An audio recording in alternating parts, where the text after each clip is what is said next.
about this necessity of being detached. I think there's a bit of a trap in that. Especially if you have an anxious attachment tendency, it's not really in your nature in some ways to be able to just like cut them off and actually not think about it, especially if it's a love interest. Hello, welcome to another episode in this video podcast. It's called a video podcast because you can watch it here. You can also listen to it on Spotify and Apple. So this video is about how to become detached from that man that you cannot get out of your head that you know is not good for you. And this episode is inspired because I got a question from one of the women in the Becoming Secure membership recently, and I decided I'm going to answer this as an entire podcast because I realize this is something that is really swirling around, this topic of detachment. And there's these very vibey TikTok videos and maybe YouTube videos about this necessity of being detached. Like, you just have to remain detached. And I think there's a bit of a trap in that because in so many ways we just cannot actually be detached. Like, the mind is way too active for that and way too like alert on stresses and trying to close loops. And especially if you have an anxious attachment tendency, it's not really in your nature in some ways to be able to just like cut them off and actually not think about it, especially if it's a love interest. We could talk different nuances about family and friends, but like if it's someone that you wanted their love and you didn't get it, trying to just be detached is going to be a struggle. So we're going to talk about the better way. Basically, I want to break down what I think that actually means, what people are trying to get at. And so what this woman actually asked specifically was if I had a practice or a meditation to learn to detach from someone. She said, because from my understanding, sometimes we're not in love, we're just attached. And to fully know if I'm in love or attached, I would like to practice detachment. So let's break down that second sentence. Because from my understanding, we are not from love, we are attached. So what she's pointing to here is something that is called a trauma bond, which is when we feel attracted to someone that's more based on your wounding than actually healthy love. So that happens when the person feels comfortable energetically, they sort of represent something to us, and that's why we can find ourselves attracting the same type of men when we feel like, oh, I have no idea that's how he was gonna be. There's like something that's happening on an energetic level and a nervous system level between them and you that we're picking up on without realizing that is energetically resonant to what we've experienced in the past. So I realize I just used the word comfortable. It doesn't mean it's gonna feel like comfortable as in soft and easy. It might feel very compelling, very passionate, very like magnetic. But again, it's because of this underlying thing that our body is energetically picking up on them. So if you meet someone, and I think I told this story in one of an earlier video. Actually, no, I didn't tell you. There was a time where I went into an event and there was 1,000 people in there. It was a New Year's Eve party, and I saw someone with his back facing me, and I said to my friend that I want to talk to that guy.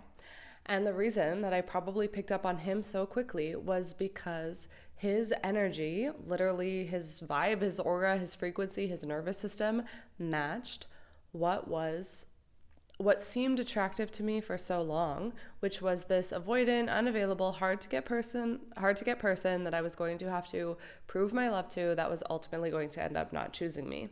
And it can be kind of hard to conceptualize that something like that can happen so energetically, but it's exactly what's happening. So what I have a hard time with sometimes is people saying I wasn't in love, it was just a trauma bond. And I think there's sort of a both and situation there where yes, our initial attraction to them may have been a trauma bond. We may be very confused as to what love is and what it should feel like and how it should be like reciprocally. But I don't think it discounts having deep care and deep desire to care for someone and love. So I think it's not necessarily beneficial to brainwash ourselves like, oh, I didn't actually love him, it was just this thing. Because in that, we're telling ourselves that we maybe don't know what love is, or have we ever loved anyone? And we try and, we just make it really complicated and might start to be asking like, or feeling like you can't even trust yourself when you feel that same care and desire for someone else that is able to meet your needs and communicate and has a healthier nervous system pattern and healthier attachment potentially. So if we say that we didn't love all of these previous people, I honestly think it just is kind of gaslighting ourselves us up for failure with new people, because then when we are feeling these positive feelings of connection, we might go, oh, I'm getting too attached, and that's not a good thing. So seeking this state of detachment it's almost like an overcorrection. It's like leaning towards the more avoidant side of relating, which is I need to keep myself protected. I need to keep myself safe. I need to not catch feelings. I need to not get emotionally involved. And that's not what a healthy, mature love is either. And I think ultimately what people are looking for when they're seeking detachment is to be able to remain grounded and intact with yourself as you go down a relationship path. Because what happens so often is, especially those with anxious attachment, fall super fast. We commit really fast. We're planning the future in our minds and fantasizing, and now we've created all of this expectation for the future, which often sets us up for pain. And if we get stuck in the push-pull cycle with someone for long enough, we ultimately start to feel like we've lost ourselves in relationship, right? Maybe you've seen yourself play out one or a couple of those things when you're dating people. So because that happens, it can feel very chaotic, very out of control, very anxiety-inducing, very overwhelming, and then ultimately leads to some grief and heartbreak. So in order to avoid that, this idea of detachment sounds really good, but what we're actually seeking is to feel safe and in control as we go deeper into a relationship.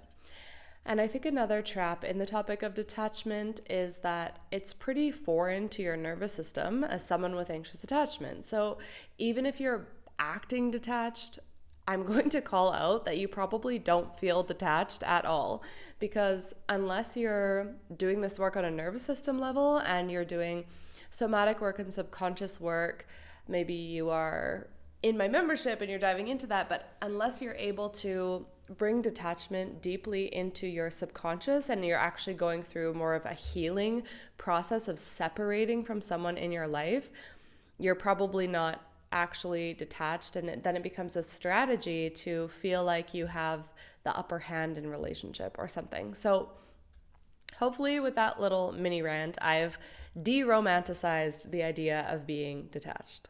Now let's talk about what you actually want to feel, which is to feel, like I said, grounded and secure and in control in the relationship. So how do we do that? What is the practice for that? The practice for that in terms of anxious attachment is going to be really important to go slow. And I definitely talk about this in one of my other videos, but because we tend to have an urgency in our system, a grasping, a deep desire to be chosen and to be in relationship often with other people, we tend to move really quickly. So when we can pace ourselves in that and just bringing some mindfulness to how you're dating and how your relationship and your desire for this person is progressing, we have to take a step back and be like, what is the reality of what's happening here? Okay, I met him then and we went on this date, and if I was looking at this from an outsider perspective, is how intense I'm feeling actually in alignment with what's actually happened? Do I need to slow down here? What would that look like? How do I actually feel when I'm with him? How do I feel when I'm not with him right now? Do I need to prioritize some time for myself this week instead of just waiting around hoping that he's going to text me? Maybe I need to catch up with a girlfriend. Maybe I need to ask that one friend of mine that knows kind of what my pattern is, what her opinion is, or maybe just hear me and she can reflect back to me what she feels I'm feeling, and maybe she can give some good feedback. Not that you need to make decisions based on someone else, but it just allows you to give yourself a bit of a mindful moment to slow down in the development of this relationship. And that's what's going to help you stay grounded and stay in control. The second thing is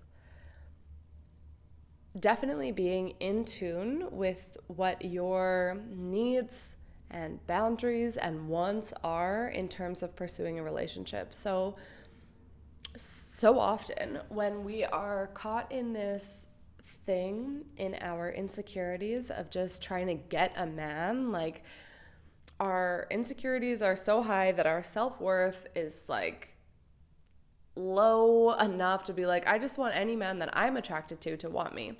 And we forget what it actually is that we want in a relationship. Is it commitment that you want? If it's commitment that you want, can you hold that as your truth and hold that as your anchor in where you're going? Because if you know that you want commitment, you are not going to tolerate someone who is completely unavailable to commit to you, even when they're super hot. But when you're not claiming your desire for commitment and you start to tolerate someone that's putting you through the situationship loop, that's when you start to feel out of control and lose yourself, because you literally self-abandoned what you wanted in order to hopefully change their mind or just spend time with them or whatever story you told yourself. So going back to this part about desire in relationship, it might be more than commitment. What have you learned already about yourself and your system that you know you need in terms of feeling safe in relationship? What do you believe about relationships? Something that you probably need is consistency in communication. Maybe you want to date someone that lives close to you and you don't want to do long distance. Maybe you know that you want to have children sometime soon or later in life. And so these are the things that we have to really hold as an important part of you when you're dating. And I really need you to not throw all these things out the window just to please a man or try and get his validation, because then you will feel like you're losing all of these things that you wanted, that you maybe never even spoke into or communicated to this person, because we get so busy trying to prove our worth to them and our lovability and please them and try and, get their attention really. And what is required at the foundation of all of this is a deep understanding of who you are. And that's going to come with the exploration of what your boundaries are and what your needs are. But when you are connected to the essence of your heart and of your soul, and you can trust yourself in that, then this topic of needing to remain detached is no longer relevant. Then you actually get to love fully with that big heart of yours that I know has so much love to give, without it being a big risk or free fall into water with God knows what underneath when we're ignoring red flags, because you are seated in yourself, in your self-trust, in your core, in knowing what you want and who you are. So when you're relating to someone and their behavior or their words or their character is not working, instead of you scrambling to try and fix that or prove something or put up with it, you're able to remain centered in yourself. And from that place, you can be loving and open and like vulnerable with what you need, because you know at the end of the day, you've got you and that you are sure about what you want. We do not need more people in this world who are walled off or reserved in terms of their love and their expression. We need people in this world who can hold their love and share their love from a place of, I want to co-create something with you, and this is what I'm contributing in terms of what I want to make in a love and a lifestyle. And it needs to come from this place of self-respect and groundedness, and that is one of the most beautiful gifts you can give someone else. Because if we go into relationship dancing around what it is that we actually want, we're not actually that trustable to the other person because it's confusing for them. And so honestly, if we're not loving from a place that's clear, we're probably loving from leaky boundaries and people pleasing, and it can end up feeling more like resentment in your body than love anyway. So what we want to cultivate here is being all the love that you are, feeling safe to shine that in the world, because you know that ultimately you are the one who is choosing who gets that energy, that you are safe to give that energy, and that you have the discernment to give the right people your real love in terms of romantic relationships, because you trust yourself full enough to walk away from relationships that aren't giving that to you, or from people that aren't able to give it to you. And you also know that it's not about you, it's about their capacity or where they are right now in their life, or what they want right now, or what they're available for. And if someone's going to tell you that what they're available for, not being consistent, not committing, maybe they don't actually want kids down the line, then it's going to be your job to make a decision based on whatever that information is. And when you trust yourself, you can make those decisions to separate with grace and love and keeping the intention of choosing yourself. All right, my love, I hope that this was supportive for you. I know it was a bit of a rant, a bit of a pep talk.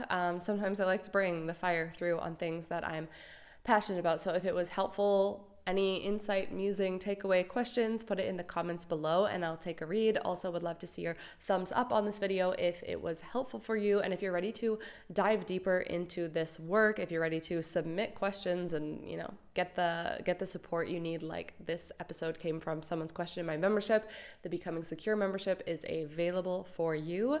And if I didn't already say it, then subscribe if you want more videos like this, and I would love to see you again and hopefully meet you inside the Becoming Secure membership. Talk soon. Mwah.